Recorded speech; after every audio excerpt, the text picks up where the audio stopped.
Баршаңызға ассаляму алейкум достар. Бүгін сіздермен бірге ірімшікті бәліш рецептісімен бөлісемін.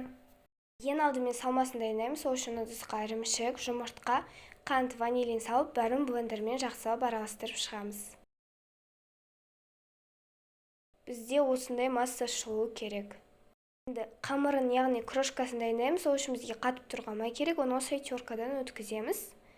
Өткізіп болғаннан кейін, оның үстіне ұн, қант, сода, тұз салып, бәрін қолмен жақсылап араластырып шығамыз.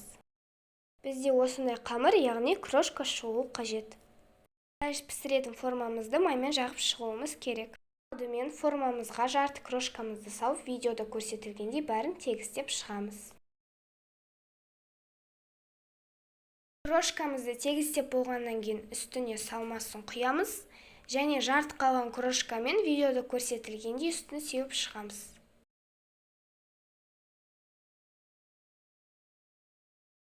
Дайын бәлішімізді 180 градуста 40-45 минут дайындаймыз.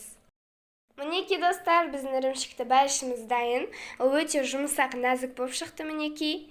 Сіздерге 100% дайындауға кеңес беремін. Ал егер видеоны лайк қойып, каналға жазылуды ұмытпаңыздар.